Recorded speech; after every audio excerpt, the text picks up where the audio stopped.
Ladies and gentlemen, welcome aboard this Air France message. Your journey to France begins when you set foot on the plane, starting with a complimentary glass of champagne in every class. Now available in La Première and coming this November in Business Cabin, savor the tastes and flavors of an exclusive menu created by our new Michelin-starred French chef, Daniel Boulou, aboard our flights departing the U.S. Enjoy an exquisite taste of France before you arrive. Bon appétit! Elegance is a journey. Air France.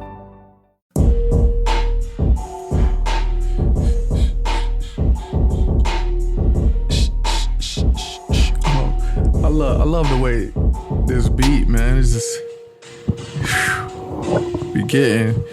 get you right into the vibe, man. Listen, I want y'all to do me a favor. I want you to, if you're familiar with the album Mos Def and Talib Kweli are Black Star by Mos Def and Talib Kweli, obviously. If you're familiar with that album, it's one of the greatest albums of all time. Definitely one of the greatest hip-hop albums of all time. If you're familiar with it, I want you to bring it up in your mind. If you're not familiar with it, write it down. Mos Def and Talib Kweli are Black Star. I think it came out in 1999, I want to say. Yeah, I think it was around 1999. And I want you to take that. And yeah, 99. So now y'all know it wasn't just Cash Money taking over for the 99. It was still some other hip hop out there, man. But I want you to play it back in your mind. On this album, there is a song called Respiration. I've actually talked about this song. I love it so much that I've talked about it on previous iterations of my podcast, back when this show was just called The Big Bro Show, the Coach Big Bro Show.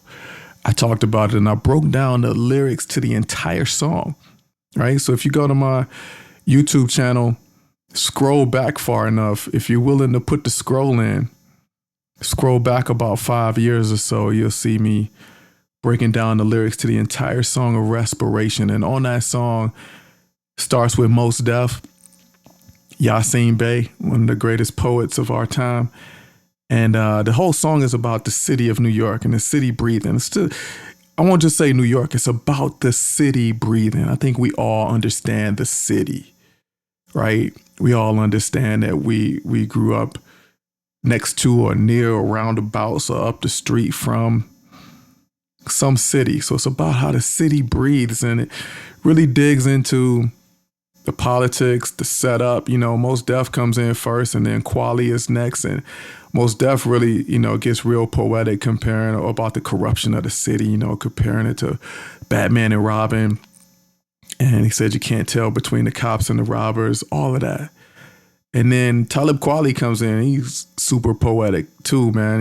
He's just digging into Brooklyn. Like a lot of that album, he's talking about Brooklyn and the city and what it means to him and what it is.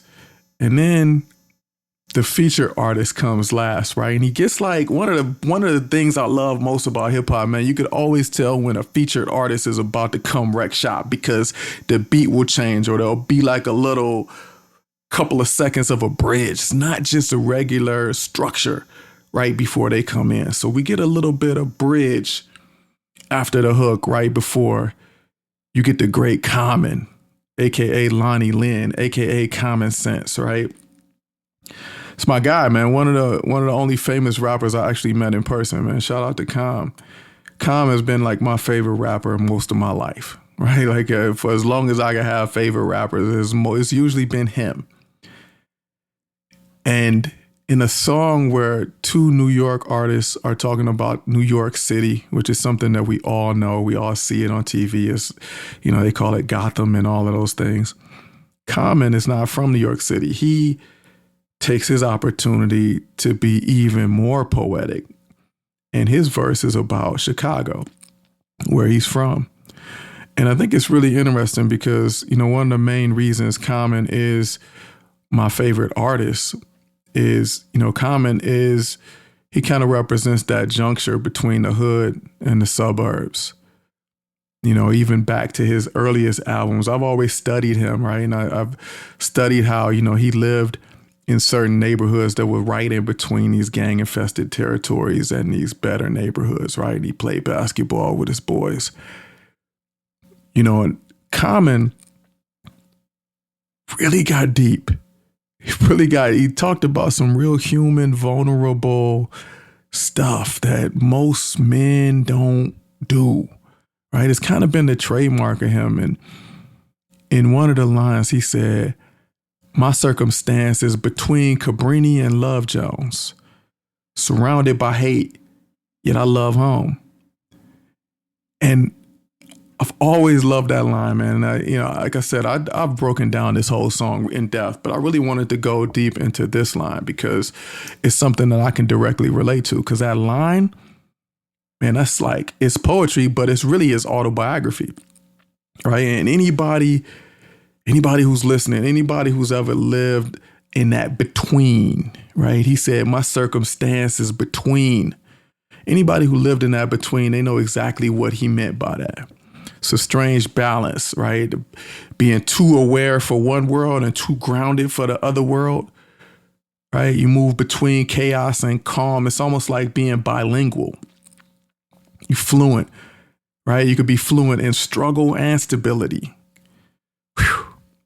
I know that's been my life forever, right? It's not just relatable. That's personal for me because I grew up right in that space too. I'm not from Chicago. I'm from Cleveland. Very similar, right?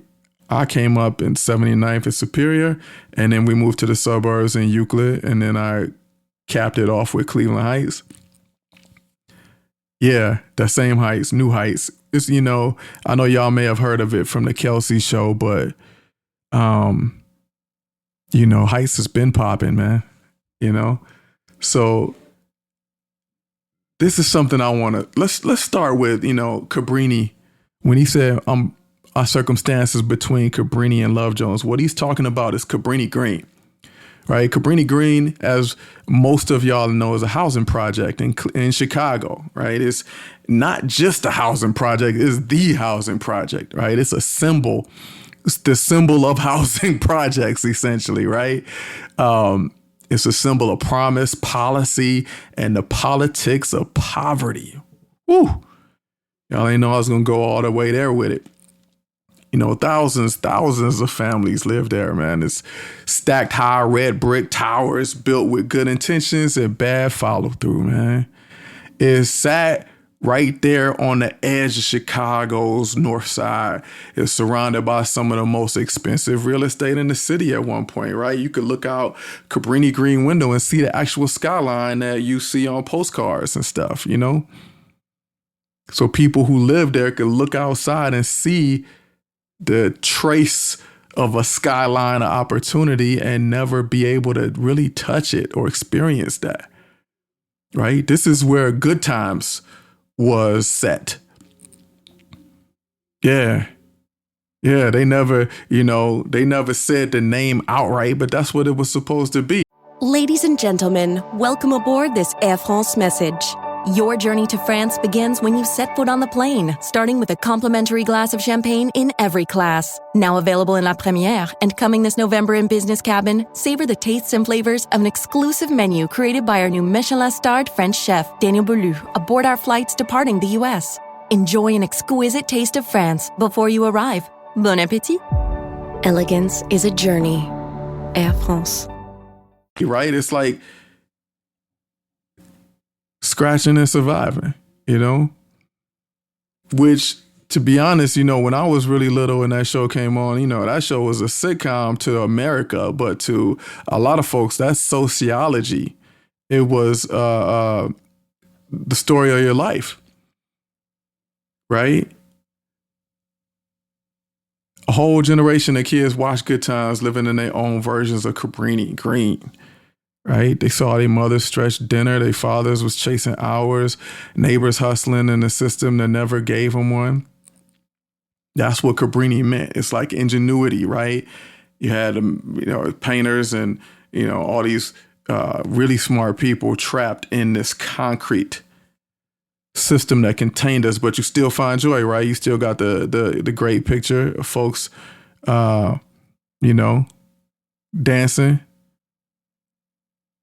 And why am I blanking on the name of that picture, man? Shout out. Yo, if anybody's listening, please go to one of my pages, one of my social media pages, and remind me of the name of that photo. The photo that's scrolling when Good Times music is playing. I never liked Good Times, but I mean, I can't say I never liked it. I just never liked JJ. All right. But then came Love Jones, and Love Jones for me and a lot of folks I know, man, that's our favorite movie. Our favorite movie. My homeboy Speed, if he listening, you know, man, we would watch this all the time. This is Love Jones came and man, it just defined what we were. Love Jones filmed in Chicago too. Right? Same city, different universe, right? It's black art, spoken word, ambition, romance. It's that version of Chicago that felt like the answer to the prayer, right? Like it's like where we trying to go. Every frame looked like something that we had been told didn't exist, right? It wasn't there. But now we saw it in living color, and it's like, yo, this is what I want to be. For a whole generation, Love Jones was proof that we could be cultured and complex and artistic and self-standing and still us. So when Common said my circumstances between Cabrini and Love Jones, he was naming a tension that most of us were living, but we didn't have a language for. We're in that space between surviving and thriving, or even in that space between one generation and the next. Right? Systemic limitation and self-determination. The hood that made us and the dream that we still had that we can make. I know that space, man. Listen, you know, my mother, man, she came up here from Belzoni, Mississippi. She went to Cleveland. My father came from Duncanville, Alabama, moved to Cleveland. They both moved up there in the 60s. They met in the 70s, and then they had me and my brother. And, you know, my parents split up immediately. And, you know, we went from being these kids who were with these upstanding, hardworking parents who both worked at the federal post office, and we could probably have a really nice change of our family trajectory, you know, and then my parents got divorced and it went right back to where we, you know, the standard. We regressed to the mean, if you know what I mean. You know, not only, we didn't just live in the hood, we lived with family who lived in the hood. So we didn't even own the house. We were living, you know, co-opting floors and mattresses and pallets with my cousins who lived in the hood, you know. I think that's a clear distinction of how bad we had it and how fractured we were based on my parents' divorce, but it's also probably something that set us a little bit apart too, right? Where my mom was always like, yo, this is temporary, right? And yeah, temporary ended up being like 8 years, but it was still temporary, you know? And she, you know, my mom used her thing. She did her thing. She had a plan, a master plan. I'm going to get these boys into a place where they can be safe, get them into the suburbs, you know? So we went from being in the hood to being in the suburbs. And, you know, by the time I was 8 and 9 years old, we finally had what I thought was like the Cosby Show, or, you know, living. That's, you know, I knew that we couldn't afford it. I knew we were being evicted a lot. I knew the realities were that every 6 months or so, the scraping to pay the rent didn't always scrape, you know, and the landlords would do their thing, right? I understood eviction law. I understood 3-day notices. I understood eviction court because we went so often. But what my mom planned to do was, regardless of how many times we got evicted, she was going to keep us in these suburbs, right? She was like, I'm never going to let this define us where we place back somewhere. I'm going to keep fighting. I'm going to keep scratching and surviving. Trust me, I did not write that in a script, y'all. That's freestyle, man. That's off the dome. So every time we got evicted, we would hop in the car, find a new spot so that I didn't have to change schools. My brother didn't have to change schools. And we would, be looking in the newspaper for, we knew what to look for. And we knew what to ask when we would find a landlord, that he wouldn't check our credit, that he would take some cash, all of that. And in that journey, I learned that double consciousness. I didn't learn it from books. I didn't learn it from anything else, from TV. No, I learned it from watching my mom perform stability like it was a job. You know what I mean? I learned how to blend into these schools as though we were not doing this dance to stay there. Right? But I was raised in these environments we couldn't afford, but we needed to survive. And we had came from these environments where we had to survive. I was streetwise enough from where we had started. I knew I could read rooms. I could read situations. I knew what danger looked like.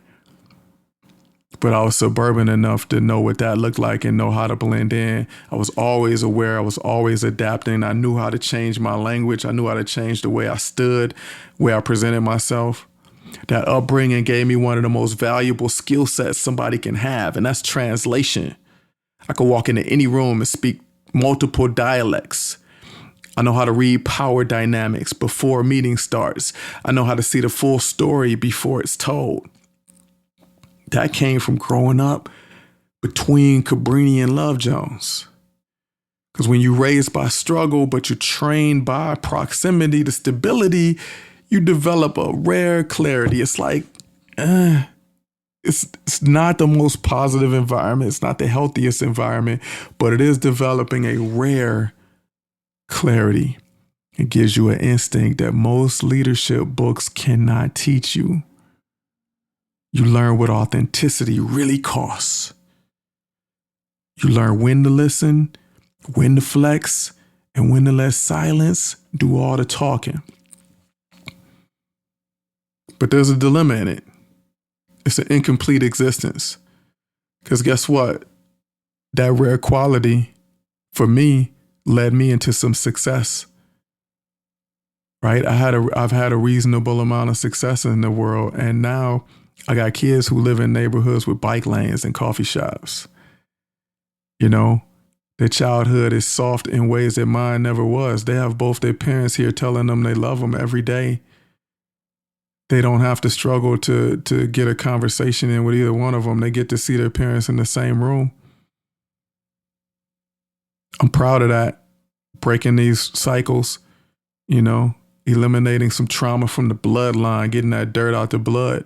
But there is a quiet fear that comes with that too, because they never had to think about their lights getting cut off, where the heat's off and you got to sleep under a mountain of coats. I don't know, maybe that was just me. They never had to move overnight in the middle of the night. They don't understand that, but what between means, right? And they never had to walk in neighborhoods where you got to keep your head on a swivel, where you have to keep your head on a swivel. It's always recommended, but in some places you have to. There's no options, right? So I find myself thinking about that. And, I've talked to a lot of my homeboys and friends who find themselves in the same situation. But you can't teach lessons like that without trauma. There's no way to artificially create outcomes that only come from trauma. Trying to pass on grit without circumstances that build grit, which means your skin got to get scraped off at some point, right? Trying to help children appreciate. Ladies and gentlemen, welcome aboard this Air France message.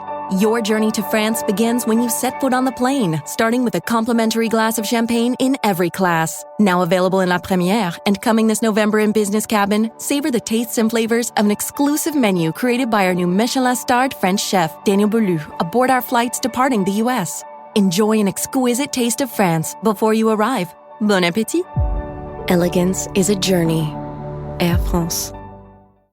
Peace when they never known anything else, right? That's the hard part of progress.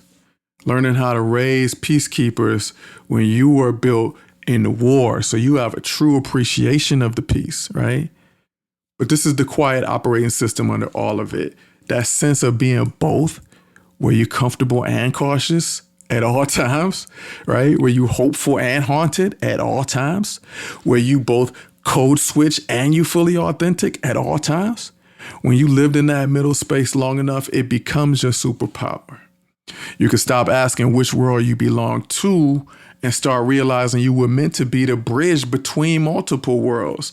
That's really what it is. It's not confusion. It's comprehension of multiple worlds. It's a Duolingo of sorts.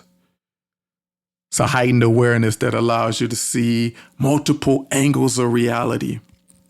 And when you use it intentionally, it can turn into wisdom, empathy, influence.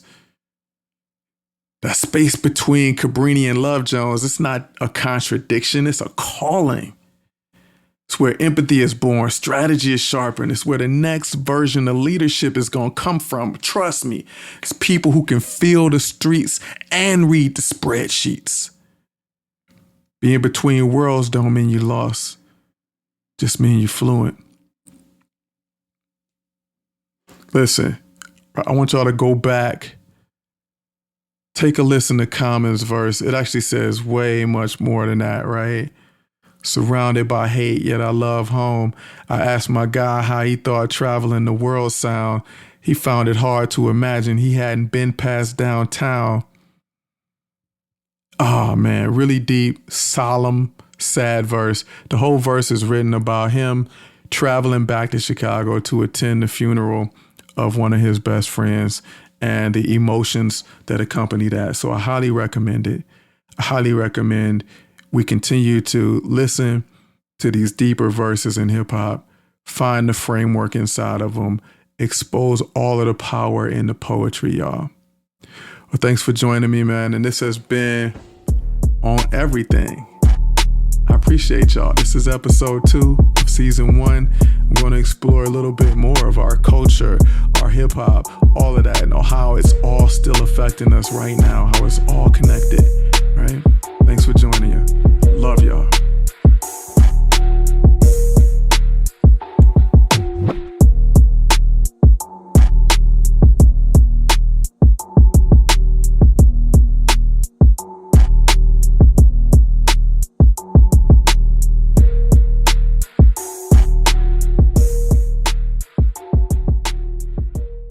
Ladies and gentlemen, welcome aboard this Air France message. Your journey to France begins when you set foot on the plane, starting with a complimentary glass of champagne in every class. Now available in La Première and coming this November in Business Cabin, savor the tastes and flavors of an exclusive menu created by our new Michelin-starred French chef, Daniel Boulou, aboard our flights departing the U.S. Enjoy an exquisite taste of France before you arrive. Bon appétit! Elegance is a journey. Air France.